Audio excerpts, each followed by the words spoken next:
Les aromatiques ont l'air faciles parce qu'elles vivent près de la cuisine. C'est une illusion entretenue par les recettes.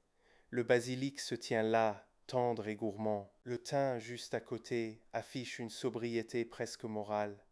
La menthe, naturellement, veut tout envahir et boire quand cela l'arrange.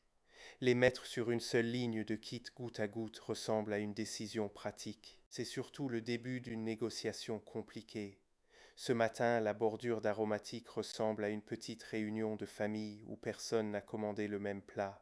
Le basilic baisse vite les feuilles quand la motte sèche. Le thym déteste les excès qui collent autour du pied. La menthe tolère beaucoup, mais elle transforme chaque faveur en projet d'expansion. Le compromis moyen donne l'air raisonnable au jardinier et rend chaque plante moyennement mécontente. On pose donc le tuyau sans l'ouvrir, comme on poserait une question sur la table. Où l'eau doit-elle aller? Qui peut partager?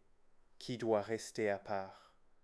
Un système d'irrigation n'est pas seulement un assemblage de pièces, c'est une manière de reconnaître que les plantes ont des caractères. Les herbes de cuisine sont petites, mais elles sont très douées pour dénoncer les généralités.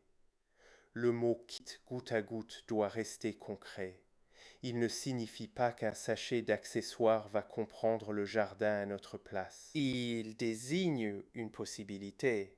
Rapprocher l'eau des racines, réduire les grands gestes maladroits et tester des branches courtes. Si l'on branche tout ensemble sans réflexion, le kit devient seulement un tuyau plus organisé pour faire la même erreur. Le CZ02I7 apparaît sur la table de rempotage avec une étiquette mentale très stricte. Le titre fournisseur le présente comme un programmateur d'arrosage ou une vanne d'eau double sortie pour usage extérieur au jardin. On s'arrête là. On n'invente pas d'application, pas de protocole, pas de pression, pas de débit, pas de pile, pas d'indice IP. Dans cette histoire, il sert surtout à rappeler la logique d'une séparation possible. La première branche est testée sur le basilic. Pas longtemps. Une courte ouverture, puis une attente. La motte reprend-elle du poids? L'eau reste-t-elle près du pied? Ou part-elle vers le bord du pot? Le basilic est spectaculaire. Il dramatise vite. Mais il donne aussi une réponse rapide, un arrosage automatique, qui ne laisse pas le temps d'observer le poids du pot, commence déjà à parler trop fort. Le thym demande l'inverse. Moins d'empressement. On regarde le drainage, la texture, le soleil qui tape sur le bord. Une goutte régulière placée trop près peut garder une humidité que la plante n'a pas demandée. Le goûteur n'est pas... Il est un point de départ à déplacer avec plus de délicatesse qu'un meuble dans un salon. La menthe, elle, fait semblant d'être simple. Elle supporte, elle repart, elle colonise. C'est précisément pour cela qu'il faut la regarder. Si elle reçoit le même rythme que le basilic, elle peut prospérer pendant que le thym boude. Si elle reçoit trop peu, elle survit mieux que les autres et donne au jardinier une fausse impression de réussite. Une plante robuste peut cacher une mauvaise organisation. On crée alors trois groupes au lieu d'une bordure héroïque. Le basilic garde une attention plus régulière.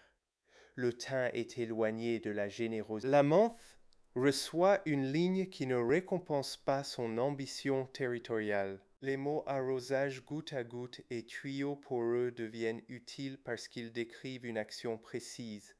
Placer l'eau selon le caractère de la plante. La caméra doit montrer les différences sans tableau compliqué. Un pot soulevé. Une feuille de thym sèche mais saine. Un basilic qui reprend après une petite dose, une menthe dont la vigueur n'est pas une preuve générale. Le montage alterne les mains et les étiquettes, comme une cuisine où l'on goûte avant d'ajouter du sel. Ici, l'eau est l'assaisonnement le plus dangereux.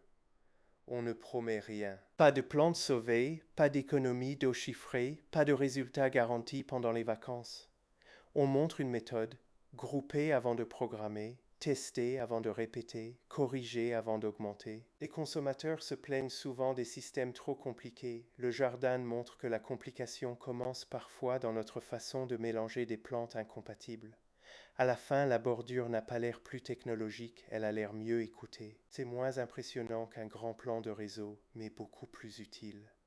Le basilic déteste le compromis, le thym aussi, et la menthe n'a jamais vraiment cru au compromis. Prochain épisode.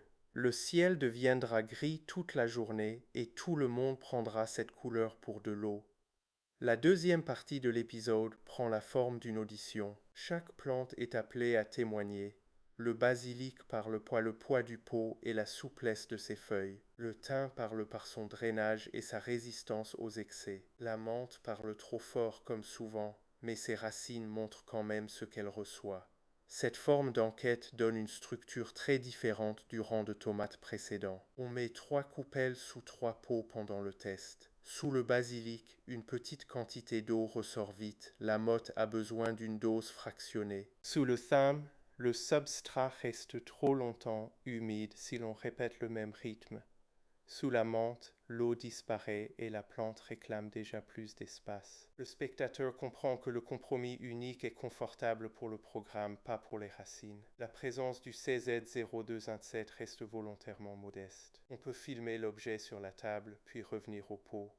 Le titre fournisseur parle de double sortie, l'épisode parle de décision. Si 2 sorties existent selon le titre, elles invitent à réfléchir à 2 groupes, pas à inventer des paramètres techniques. Cette nuance protège la série contre les fausses promesses et protège le public contre les mauvaises déductions. Pour les cartes blanches, on utilise une esthétique de cuisine. Petites étiquettes, planches en bois, texte très lisible. 3 aromatiques, 3 humeurs. Le compromis arrose mal. Une ligne par caractère.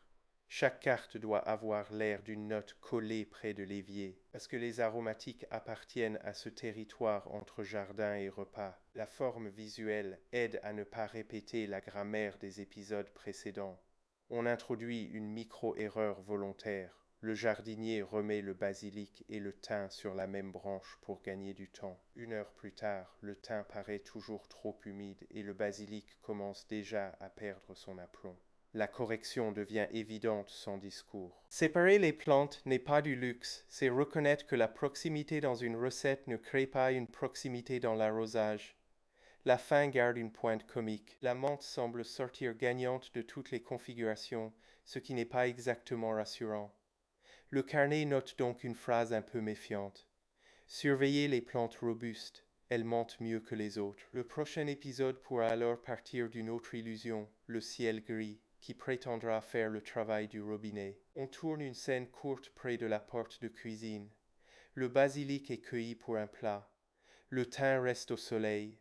La menthe tente de dépasser son pot. Les usages culinaires montrent pourquoi on les avait rapprochés.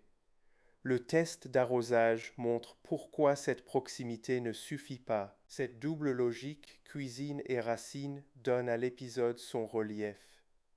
La voix off prend soin de ne pas ridiculiser le jardinier.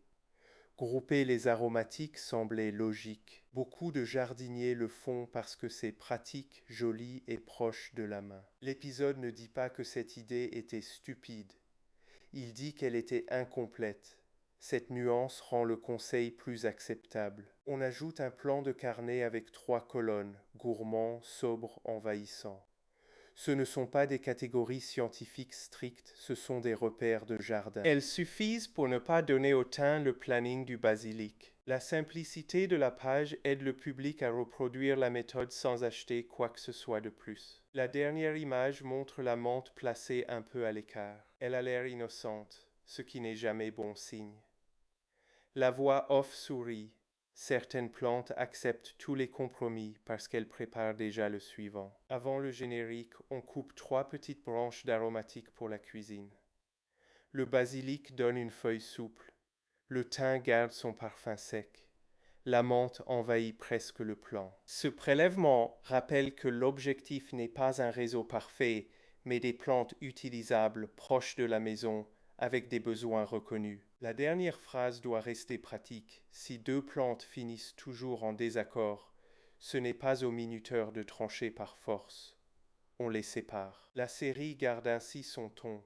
Les outils peuvent aider, mais le jardin commence par regarder qui vit avec qui. Pour finir, on garde un plan fixe sur les 3 étiquettes de plantes.